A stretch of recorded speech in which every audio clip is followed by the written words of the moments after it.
Remember those walls that we called sin and shame? They were like prisons that we couldn't escape. But he came and he died and he rose. Those walls are rubble now.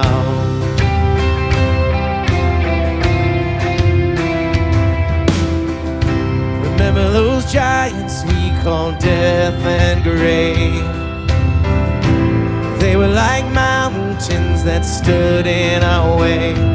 But he came and he died and he rose. Those giants are dead now. This is our God, this is who he is. He loves us. This is our God, this is what he does. He saves us. He bore the cross, beat the grave, let heaven and earth proclaim. This is our God, King Jesus.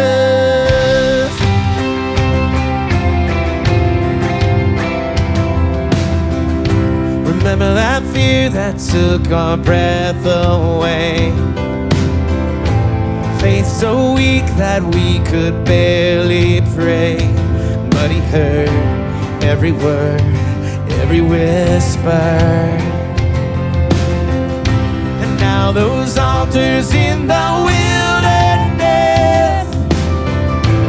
tell the story of his faithfulness. Never once did he fail, and he never will. This is our God, this is who he is. He loves us. This is our God, this is what he does. He saves us. He bore the cross, beat the grave, let heaven and earth proclaim. This is our God, King Jesus. Who pulled me out of that pit? He did, he did. Who paid for all of our sin? Nobody but Jesus. Who pulled me out of that pit? He did, he did. Who paid for all of our sin? Nobody but Jesus. Who rescued me from that grave? Yahweh, Yahweh. Who gets the glory and praise? Nobody but Jesus. Who rescued me from that grave? Yahweh, Yahweh. Who gets the glory and praise? Nobody but him. This is our God, this is who he is. He loves us. This is our God, this is what he does. He saves us. He bore the cross, beat the grave, let heaven and earth proclaim. This is our God, King Jesus. He bore the cross, beat the grave, let heaven and earth proclaim. This is our God, King Jesus.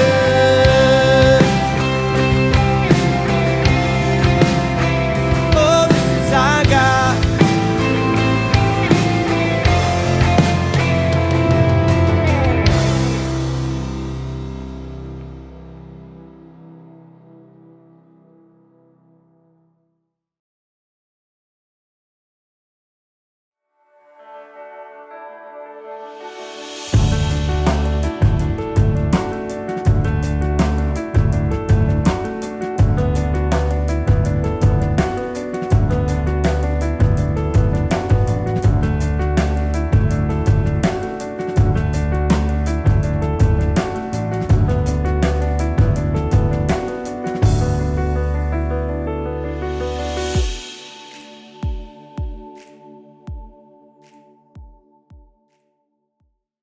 Hey, welcome everyone to Crossroads Online. And, every month here at Crossroads, on the fourth Sunday of the month, we do something that we call 4 on the 4th, where we highlight one of our ministry partners and we talk about how we are for our community. See, here at Crossroads, we want to be known more for what we're for. We're for our community. We're for people here in Westminster, Carroll County, and beyond. rather than what we're against. And one of the affiliate ministries that we want to highlight this month is what we call breaking ground. Here at Crossroads, we just believe in healing and restoration. We believe that it's possible, that growth is possible for everyone. And so Breaking Ground is a counseling service that has a website that connects people, individuals, with fantastic counselors that are part of here at Crossroads Church. And so we serve all kinds of people here in Westminster, all over Carroll County, and all over the United States, actually. And whatever you're facing in life right now, whether it's a relationship problem, personal struggles, maybe you just need someone to talk to, we want you to know that we have someone that's here for you here at the Breaking Ground Counseling Center. And so when you go to the website, one of the things you're going to see is this incredible testimonies of people that have gone through counseling, actual people, individuals who've gone through and experienced transformation as a result of going through Breaking Ground counseling. And so I just want to read a couple of these. You can find them on the website as well. One person in their late 20s said, "My counselor helped me overcome debilitating anxiety, both in my early college years and then in my marriage. And I know that my life would be in a totally different trajectory without her wisdom and care." Another person said this, "Now, there was a time in my life where my wife and I just couldn't seem to connect. We tried communicating on our own. We just kept missing each other. Our Breaking Ground counselor gave us tools and exercises to understand each other and to get back on the same page." Our heart at Crossroads is for people who are hurting, people that are going through challenging seasons. We've all been there. And that's just one way that we are for our community here at Crossroads Church. And so if you want to learn more about the Breaking Ground, you can go to this website, thebreakingground.com, and get connected with one of our counselors. Let me say a prayer for that ministry, for everyone that's experiencing some kind of struggle, which we're going to talk about that in our message in just a moment here, but let me pray. Lord, I just pray for this ministry of Crossroads Church, the Breaking Ground Counseling Center, Lord, and I just pray for every person that's a part of it, every counselor, every person that's stepping up and saying, Lord, I have a situation, a circumstance in my life, and I just pray that we would see transformation, that people would make decisions for faith, that people would see you and experience you through it. In Jesus' name we pray, amen. You know, one decision in life can change everything, either for the good or for the bad. And in fact, when you look back in history, it's interesting because some of the most pivotal moments in all of history started with one person who made one choice, and sometimes even one choice, one small choice that could change all of history, and we don't even really think about it. Some of these people just fly under the radar. We don't talk about them all that often. And we kind of think about the moments in history that change everything, like battles or some historic event that happens. But so often it's just one decision. And that's true. That was true for Desmond Doss. Desmond Doss, maybe you've heard of him. I'm going to guess many of us haven't. Now, this guy right here, Desmond Doss, he looks like a soldier, right? There's only one thing about Desmond Doss. While he looks like a soldier, and he was a part of World War II, he refused to carry a gun. Can you imagine? I mean, it's terrifying to go into battle while you're carrying a gun. At least you have some kind of protection. Desmond Doss said, I'm not going to carry a gun because he just felt like God was calling him to something different. He didn't feel like he could do that. And so he went into war, and every single person, all the soldiers there, they made fun of him. They they belittled him. They mocked him. And then Desmond found himself in a terrible battle, and that battle was Hacksaw Ridge.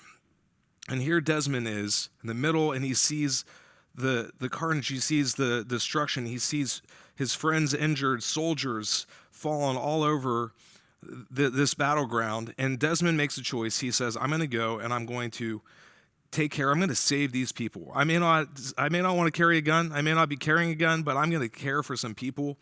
And one person after another, he pulled injured soldiers out of the rubble of this battle. And that day, 75 people, he saves the lives of 75 soldiers that day because Desmond made one faith decision. And as he was doing that, his prayer, as he was going through this moment, said, Lord, just help me save one more. Help me just save one more person. And this one decision changed the course of so many people's lives. One decision changed everything. Now, that's not just true in history. I mean, you could look at one example like that after another, but it was true as you look back the people in Scripture. And in Hebrews 11, we're going to talk today about the story of Moses. And what we're going to see is that his story was not just shaped by chance, it was shaped by choices that he made. And every by faith moment in Moses' life was tied to a decision that he had to make. And this bold faith decision that he made would shape his story and eventually would shape all of history and the story that God was telling. And so we're in this series right now entitled By Faith. By Faith. And we're walking through this classic passage in Hebrews chapter 11. Sometimes it's called the Hall of Faith. And the Hall of Faith, as you read through this passage, is one person after another, one man or woman who made an incredible faith decision, who changed history, who had some incredible faith in their lives.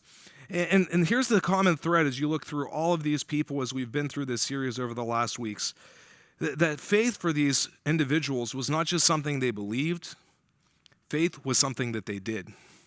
Faith was not just a belief for them. Faith was an action. They lived it out, and that's what changed their lives and changed the lives of the people around him. And again, we're looking today at Moses, this one man that God used to take the Israelites out of slavery, to take God's people out of slavery in Egypt.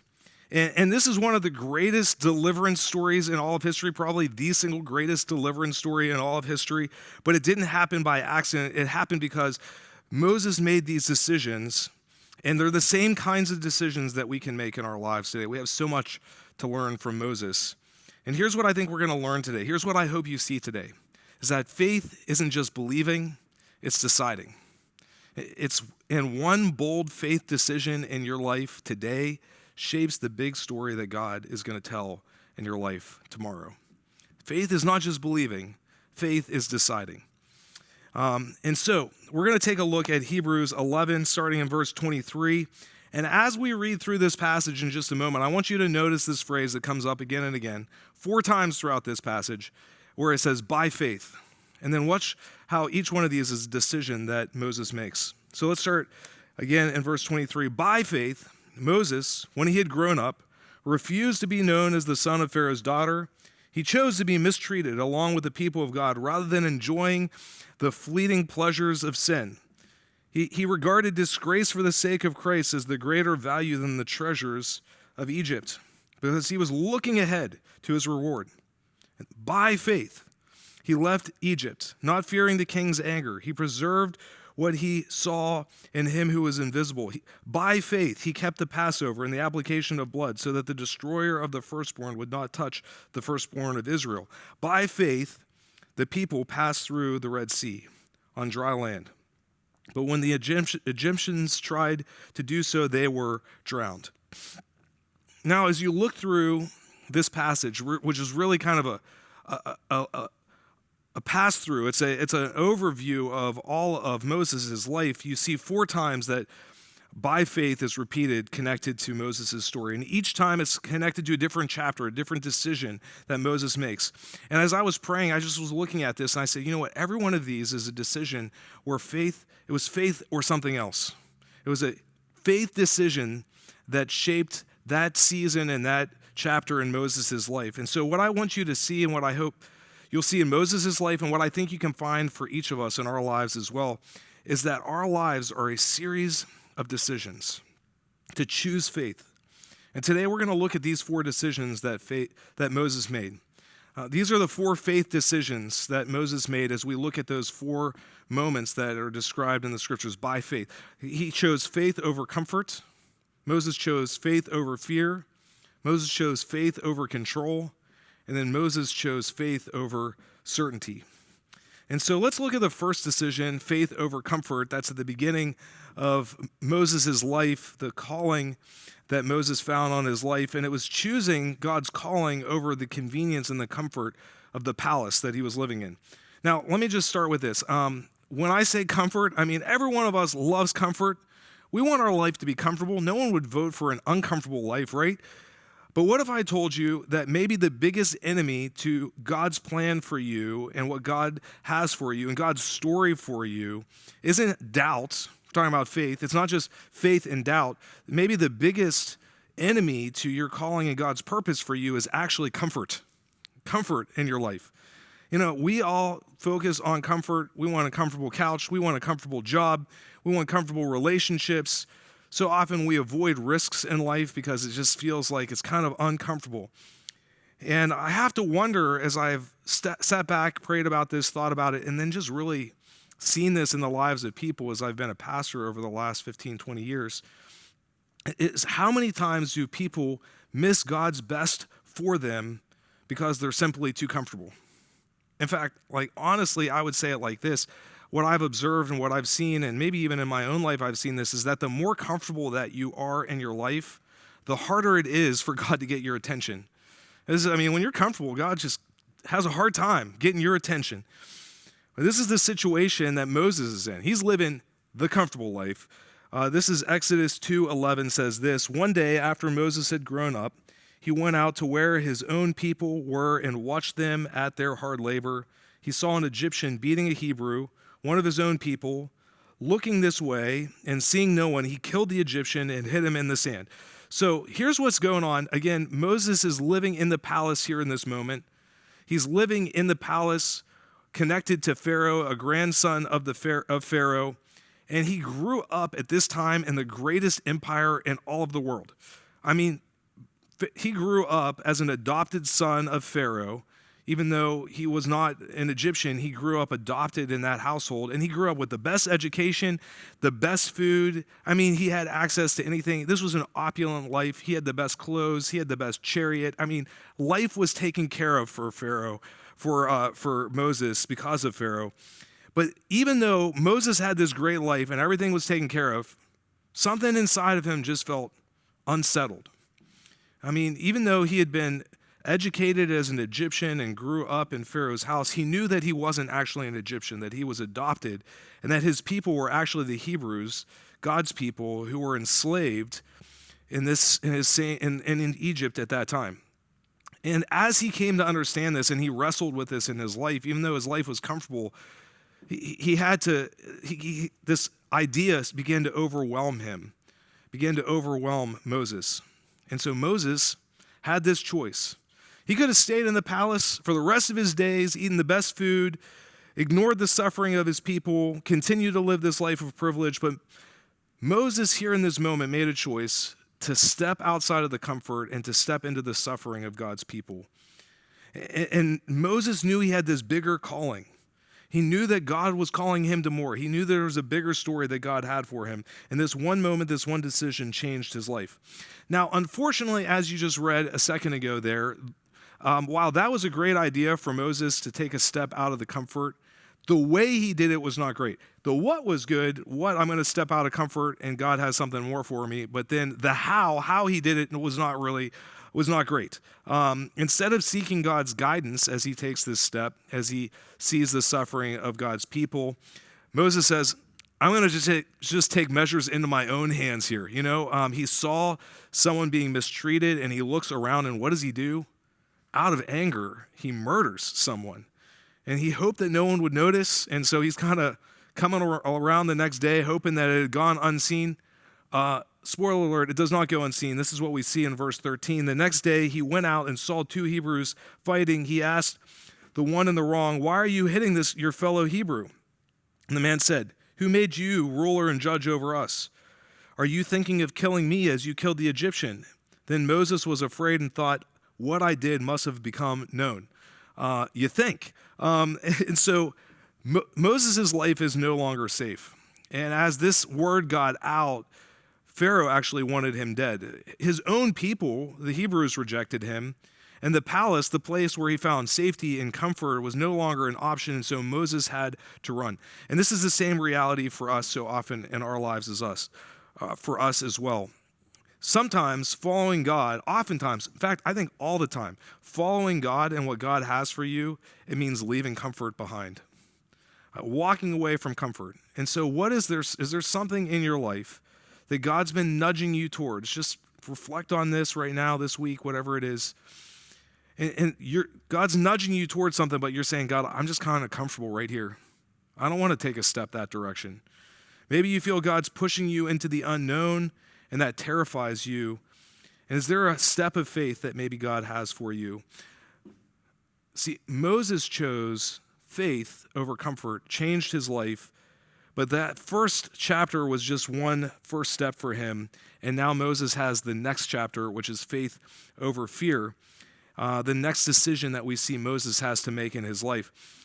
And so here's the situation. Moses has to leave Egypt, and what does he do? He flees into the wilderness. He's out in the middle of nowhere, living out in the wilderness for 40 years. 40 years he's out living life out in the fields. At this point, Moses has to think, this is it. Like, you know what? I'm just living life out here with the sheep out in the middle of the wilderness for the rest of my life. I've got a criminal past. I'm like a fugitive on the run here in the middle of nowhere. And all of a sudden, God breaks into the ordinary, the mundane, and the monotonous in Moses' life, and he shows up. Can you imagine this scene? Moses is just doing what he's done every day for the last 40 years.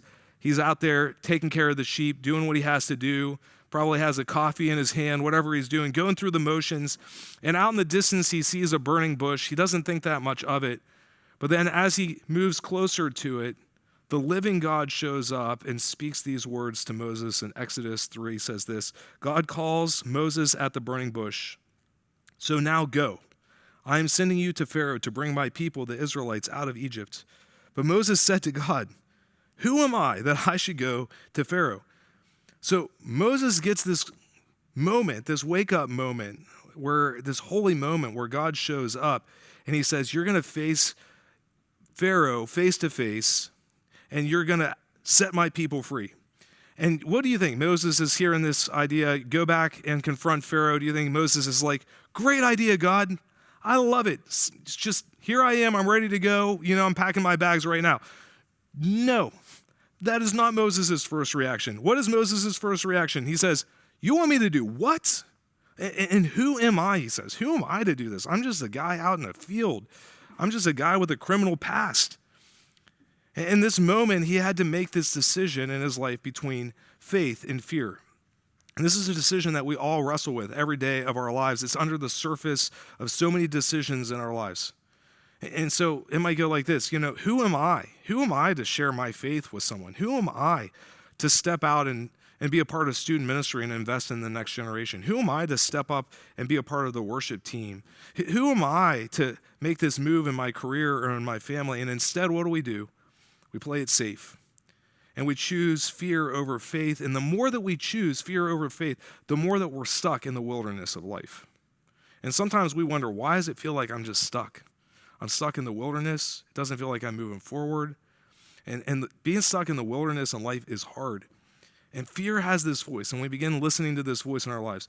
And the voice of fear says this, maybe I'm not enough. Maybe you're not ready. If you step out, you're going to fail. And if you've experienced that, if you heard that before, you're in good company. Moses felt the same way, and that's exactly what Moses is experiencing here. In fact, Moses just kind of like coughs up one excuse after another. I mean, it's just like rapid fire. And he says this, who am I to do this? What if they don't believe me? What if I'm not a good speaker? And so how does God respond to all the things that Moses is saying? Does God kind of give Moses a pep talk? Yes, you are. You're a great speaker. Moses, you're going to be excellent. Yes, you're good enough. Yes, you're strong enough. God does not say that. No, he says what?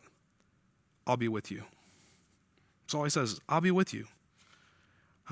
And here's what we find in this moment. Fear focuses on your weaknesses, while faith focuses on God's strength. Moses was focused on his weaknesses. He was not focused on God's strength. And so fear says, maybe I'm not enough.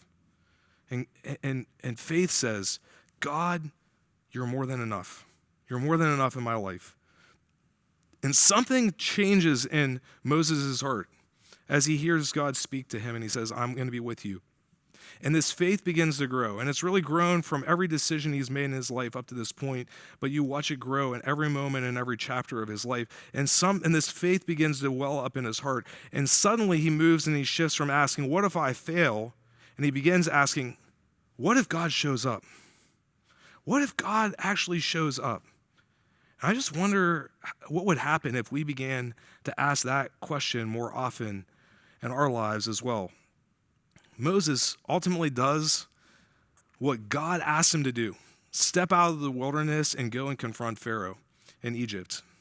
And here's what I have to ask you to think about, to consider as we look at this chapter and as we think about this decision that Moses made, is what's the fear that's keeping you from stepping into what God has for you? Because I can promise you, there's some fear that's stopping you from the future God has for you. And part of what we have to do is to take a look at that and be honest. What's the fear that's stopping you from obeying God in your life? That's not allowing you to fully trust him in a circumstance, in a situation. And what would happen if you just said, you know what if God shows up in my life? Listen, if we live in fear, it doesn't just get smaller. The fear in our life grows and gets bigger, and sometimes it can even overwhelm us. And the only way to overcome the fear in our life is to step out in faith, and that's what we see in the life of Moses. But we know that this was not the end. I mean, Moses had an incredible story up to this point. This is not the end. This is not the last chapter. What we see next is this next decision, and this is a hard one for all of us: faith over control. So what happens? Moses goes to Egypt, and he's on this mission to save and free God's people, the Hebrews, the Israelites. But Pharaoh's not real excited about this idea, right? He doesn't want to lose like 2 million people, free slave labor. He's not real excited about this idea. I don't know if Moses just thought he was going to go in there and Pharaoh was going to say, sure, Moses, no problem. Sounds good. That's not the way it went. But just think about this. Moses steps out of the wilderness. He'd been in the wilderness for 40 years. But God's people, the Israelites, had been in captivity in Egypt for 400 years. 400 years. They've been crying out for rescue. 400 years. And all of a sudden, God shows up in the person of Moses to free them from Egyptian slavery. Now, again, I don't know how Moses thought this was going to go, but what ends up happening here is this incredible showdown between Pharaoh on one side and God on the other. And you can read this entire story if you want to. But it just turns out that God had a message for Pharaoh that, hey, I'm God and you're not. And Pharaoh was not real receptive to that message. In fact, Pharaoh, it turns out, was a little bit stubborn. He was not getting the message. And so God did what he had to do, and he sent a series of plagues, one after another, terrible calamities that fell upon the nation of Egypt, that God basically, he was not trying to be cruel in this moment to Pharaoh, but he was just trying to get the message that I'm God and you're not. And yes, God's people, my people, the Hebrews, are going to be set free. And then finally, though, after Pharaoh's heart was hardened again and again, and he refused to set the Israelites free, eventually God said, I've had enough. We see this in Exodus 11. At midnight, I will go throughout Egypt. Every firstborn son in Egypt will die. There will be loud wailing throughout Egypt, worse than there ever has been or ever will be again. This was the final plague. After all the other terrible things, the calamities that had fallen upon the nation, this was finally the way God's like, I'm going to break your resistance, Pharaoh, and you're going to see my people set free. And so God, though, provided a way out for the Hebrews that were living here in this time, that they would not suffer the same fate. And he gave the same out, he gave the same idea, he gave the same rescue plan to anyone in Egypt at that time that would simply trust in him and follow this command. He would spare them. This is what we read in Exodus 2. Then Moses summoned all the elders of Israel and said to them, go at once and select the animals for your families and slaughter the Passover lamb. Take a bunch of hyssop and dip it into the blood in the basin and put some of the blood on the top of both sides of the doorframe. When the Lord goes through the land to strike down the Egyptians, he will see the blood on the top and the sides of the doorframe, and he will pass over that doorway, and he will not permit the destroyer to enter your houses or strike you down. Now, I just want to say, if you're new to church, maybe you're new to faith, you're just exploring this whole thing sounds a little bit strange, right? I mean, we're talking about blood on door frames and the firstborn and what's happening here and the death of the firstborn of people in Egypt. What are we talking about? And maybe you're asking questions, and I wouldn't blame you if you say, if God's a loving God, then why is there judgment in this situation? And why, and what does this have to do with my life today, really, if I look at it? Look, those are fair questions, and I just want to say I get it, I understand, but here's what's important to understand as you really understand the heart of this story, that Passover, this moment, was not about destruction, it was about rescue. It was about God had a rescue plan, and God really provided grace for anyone who was willing to follow him. And it was a moment where God said, I have a way out for my people. I'm going to make a way where there is no way for my people. And when you read this whole story, you realize not just that God is going to step out and there's this moment where there's judgment, but what you really read as you read this entire story is how patient God is. I mean, one thing after another, he gives one chance to Pharaoh after another, one moment, another chance after another chance. And what I see here, though, under the surface of this entire story is this choice that Moses had to make and each one of us have to make. And really every family in this time, whether it was an Egyptian family or it was an Israelite family, they all had the same choice between faith and control, whether they were going to listen to God's command. And so Moses had to choose to trust God in this moment and to give up control. I mean, what, God, you're going to do what? You're going to pass over, and how?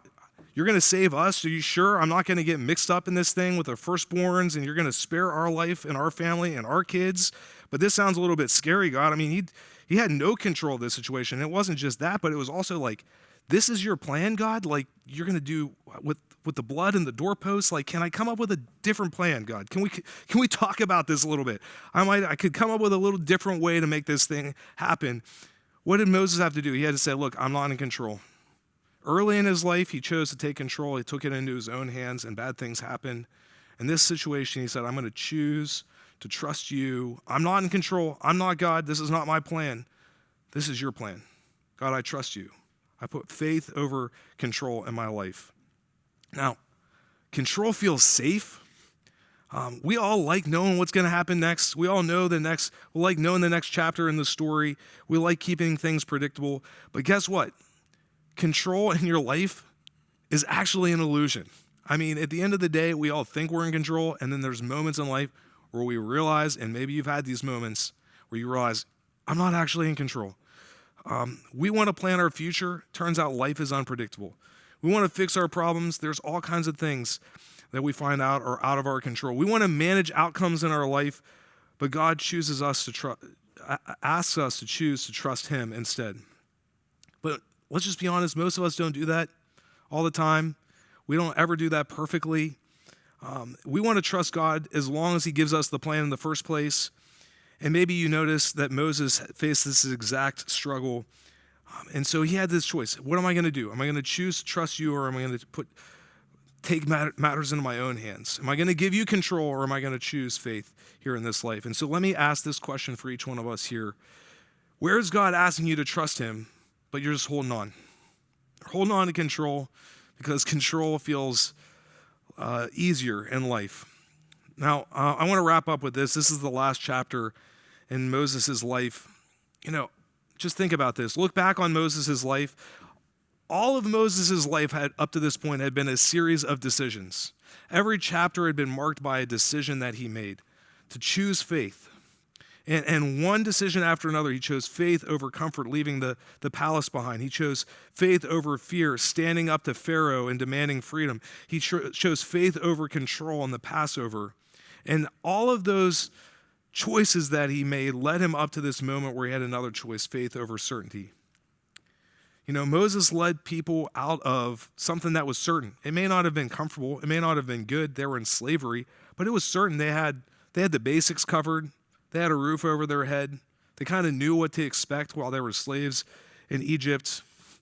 As they stepped away and as Moses led them, they had no idea what was going to happen next. They didn't know where they were going. They didn't have a plan. They had no way of making sure that they were going to have food or they're going to have the basics covered. And maybe you know what happens next as they begin to march out of Egypt, these 2 million slaves, Hebrew slaves, God's people, marching out of Egypt. Pharaoh has this change of heart and he decides he's going to chase them down as they're leaving. And it just turns out that Pharaoh was in control of the most powerful military in the world at that time.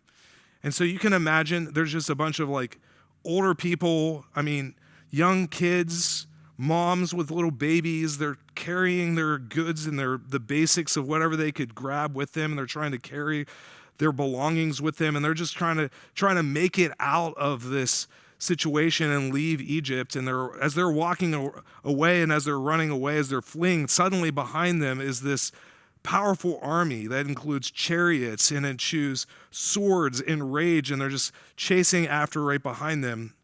And there's Moses standing in the middle, 2 million Israelites, and behind them is this army, and in front of them they are trapped. There's the Red Sea. There's nowhere to go. They have them cornered. You can imagine Pharaoh thinks, this is it. God saved you up to this point. You've had all these incredible things happen. Where are you going to go now? What are you going to do now? You got a sea in front of you, and I've got an army coming at you. There's no way out. Maybe you felt like that at some point in your life as well. God, how are you going to show up? What are you going to do? How is it possible that you could lead me through this?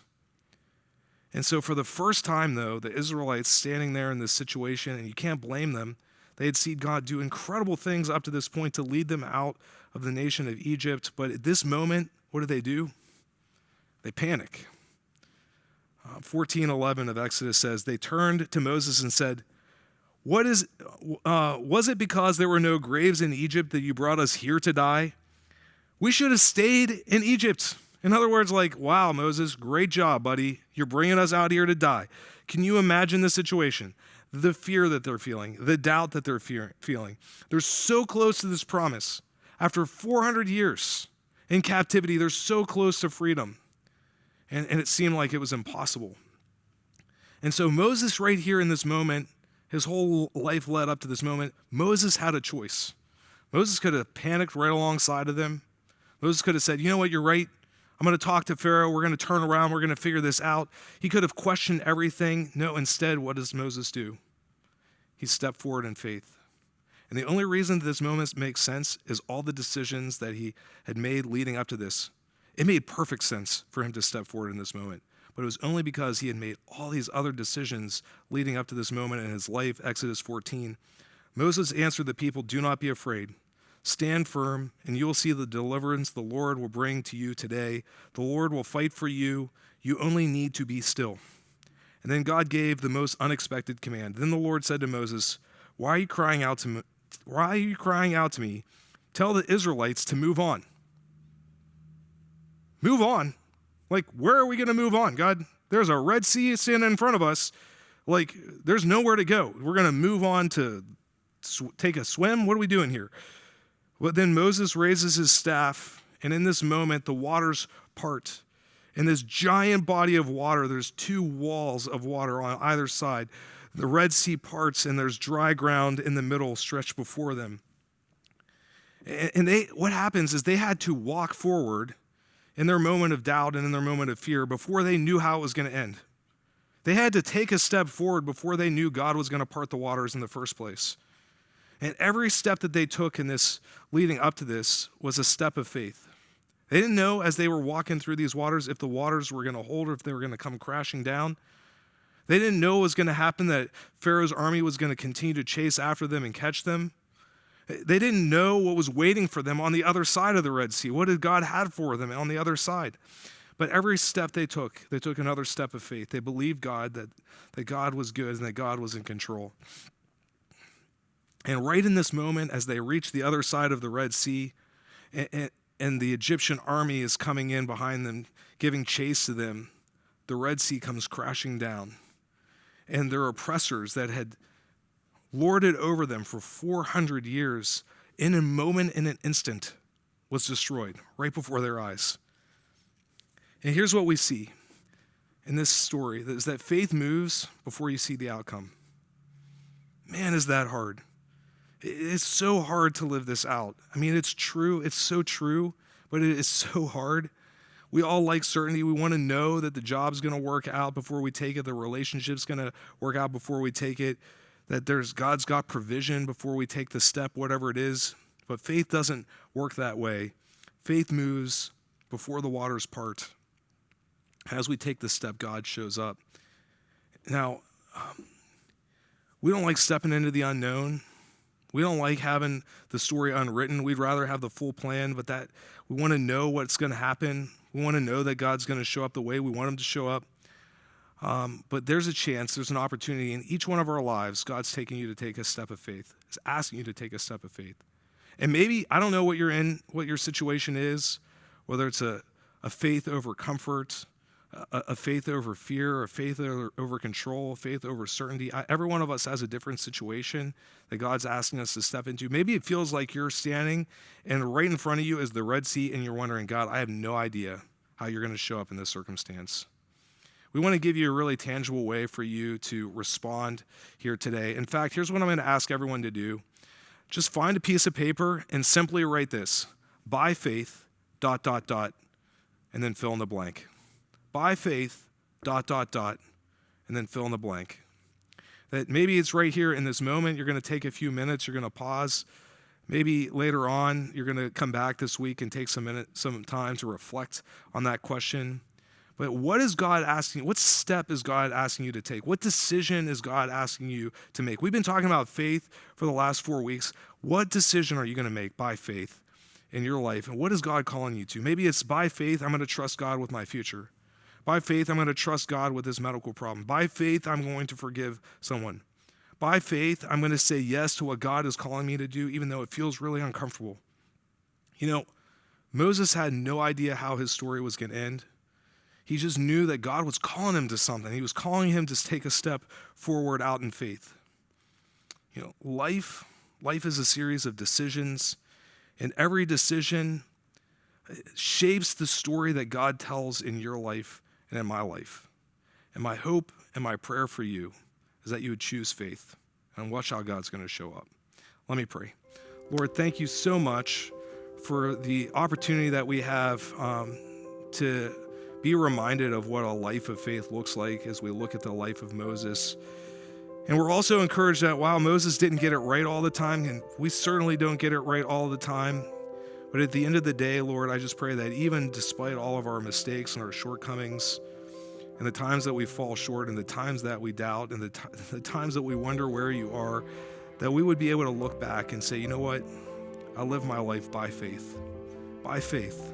I took a step. By faith, I trusted God. And I believe that you're going to work and move in the lives of every person. In Jesus' name we pray. Amen.